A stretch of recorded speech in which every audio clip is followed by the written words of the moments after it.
Se habla mucho de lo que la Corte resolvió esta semana, sin que bien a bien se entienda qué fue lo que resolvió. La Corte resolvió esta semana un procedimiento especial. Empecemos por decir, por lo tanto, que no era una controversia, no era un juicio en donde dos partes dirimen derechos, como cuando yo demando el pago de una prestación o cuando me defiendo por no pagar debido a deficiencias de un servicio u otro incumplimiento. Y aquí encontramos el primer tema que resolvió la Corte, porque resulta que los tres magistrados golpistas del Tribunal Electoral recusaron a 4 ministros. Es decir, los acusaron de ser parciales en un juicio y estar a favor de una de las partes. Pero aquí no había juicio, no había controversia, no había partes, porque el procedimiento especial de la Corte era para resolver contradicciones de criterios entre dos integrantes del Poder Judicial de la Federación. Es decir, entre unas suspensiones dictadas por jueces de distrito en amparos y la postura, reitero, postura del Tribunal Electoral de que esas suspensiones no debían de acatarse. ¿Cuál de los dos criterios debía prevalecer? Así que marquemos un primer y enorme hierro del Tribunal Electoral al recusar como si fuera parte y con interés jurídico, donde ni era parte, ni había contienda, ni procedía procedimentalmente recusación alguna. Pero ya que hablamos de parcialidades, ¿de quién puede haber más parcialidad que de tres magistrados golpistas adueñados del Tribunal Electoral por una mayoría hechiza, a golpe de dejar mocho al tribunal y remover al presidente que había sido legalmente electo, e imponer a una presidenta que se le conoce más por sus lentes de fantasía que por sus sentencias? El único tribunal en México que no fue desbaratado, que no fue asesinado por la reforma judicial, fue el electoral. ¿Quién en todo caso debiera de excusarse si procediese la excusa, que ya vimos que no? Y si hablamos de un conflicto de intereses, que las tres infamantes ministras, ya en abierta candidatura y en campaña adelantada desde hace meses, porque no tienen ellas un interés directo en que las suspensiones dictadas en el proceso electoral judicial se levantaran. ¿Por qué de ellas nada dijo la impresentable magistrada Mónica Soto del Tribunal Electoral? La Corte resolvió un problema de competencias, de alcances jurídicos, entre jueces de distrito y un tribunal electoral mocho y controlado por tres magistrados golpistas. Jueces de distrito habían dictado suspensiones en varios juicios de amparo. Estas suspensiones ordenaron suspender el proceso electoral judicial hasta que se resolviera el fondo del amparo. Ahora bien, contra esas suspensiones, la propia legislación de amparo prevé recursos para combatirlas. ¿Por quién?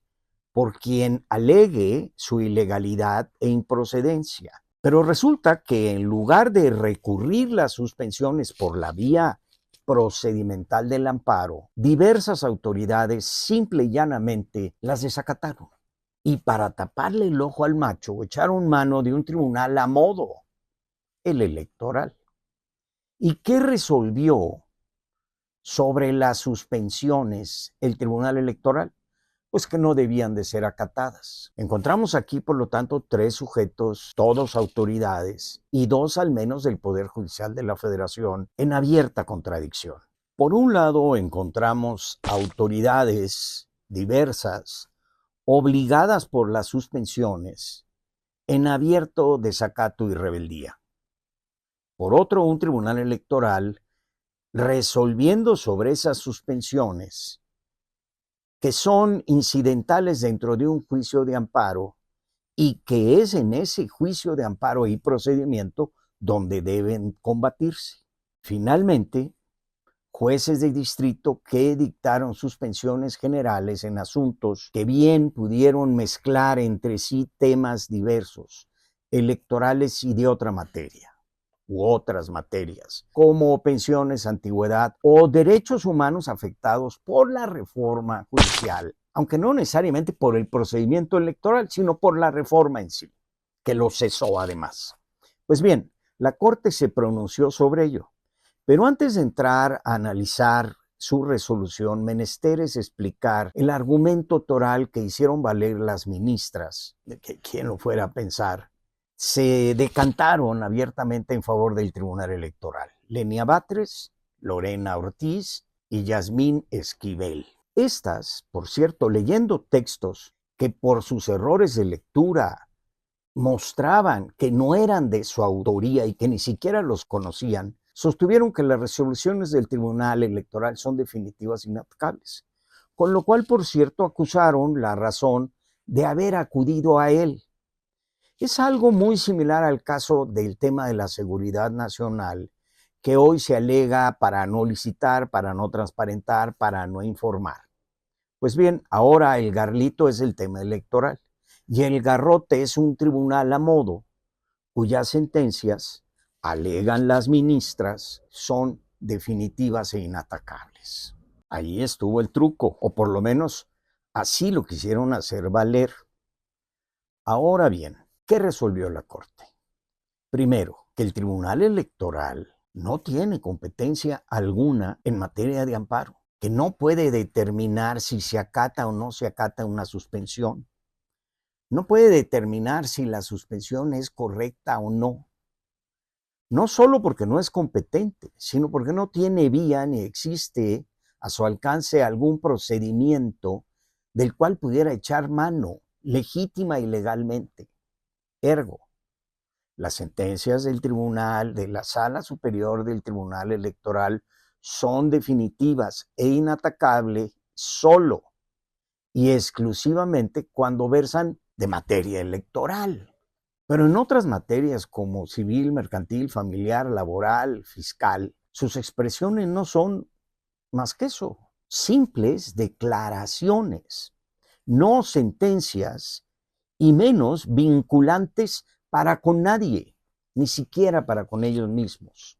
No en balde, el propio ministro Lainez recordó con toda precisión que las primeras expresiones que hizo la Sala Superior sobre el tema de las suspensiones, la propia Sala Superior les llamó acciones declarativas, es decir, meras declaraciones.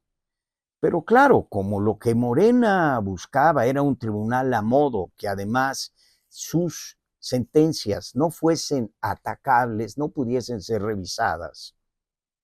Y repito, sí lo son siempre y cuando sean en materia electoral, pero no en materia de amparo. Por lo tanto, sus resoluciones o declaraciones no valen ni siquiera el papel en el que están impresas si no versan de materia electoral. Lo segundo que resolvió la Corte es que el Tribunal Electoral no puede por sí solo inventarse competencias que la Constitución expresamente no le da.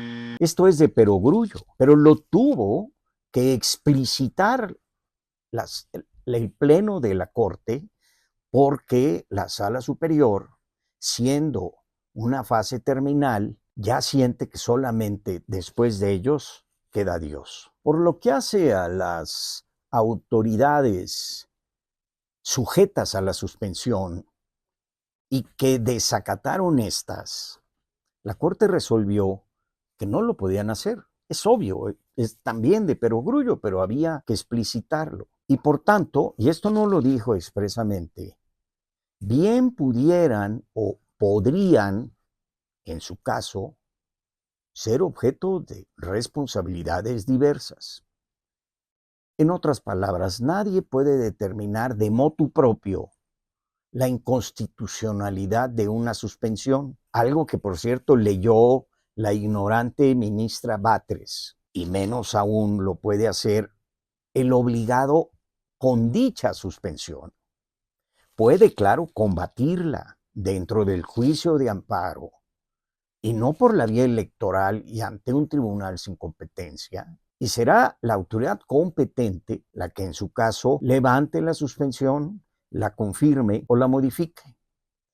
Finalmente, con relación a los jueces de distrito, y aquí el tema se hace un poco más complicado.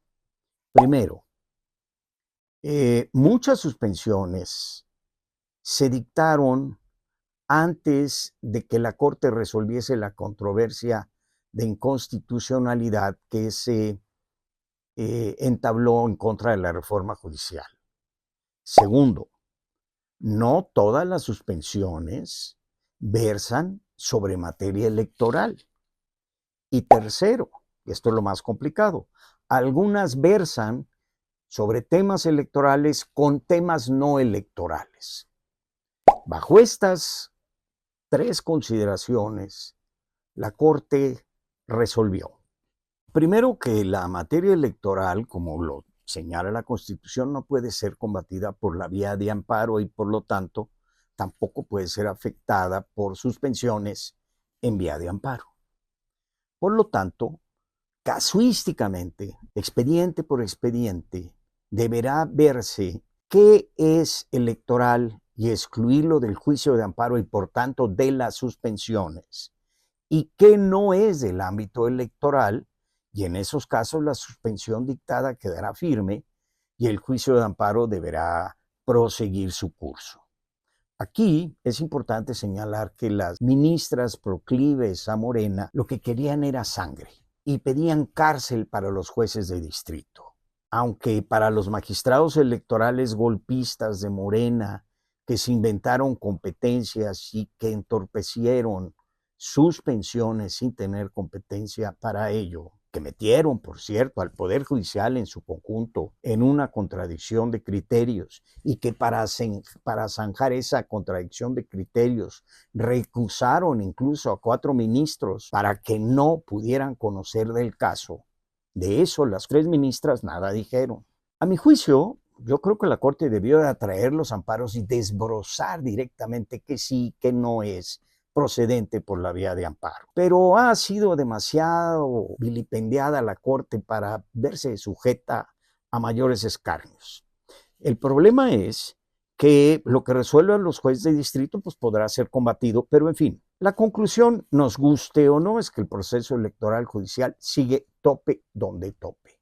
2 ministros, por cierto, mencionaron las listas de candidatos a cargo del Comité de Evaluación del Poder Judicial, que sin facultad alguna, la presidencia del Senado, que no el Senado, la presidencia del Senado, se abrogó como facultad el definirlas por tómbola, algo que desgraciadamente quedará en manos de los 3 magistrados electorales golpistas resolver, porque la Corte ayer no quiso resolver esto.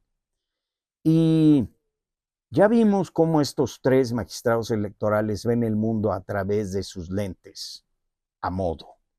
En fin, eso fue lo que resolvió la Corte esta semana.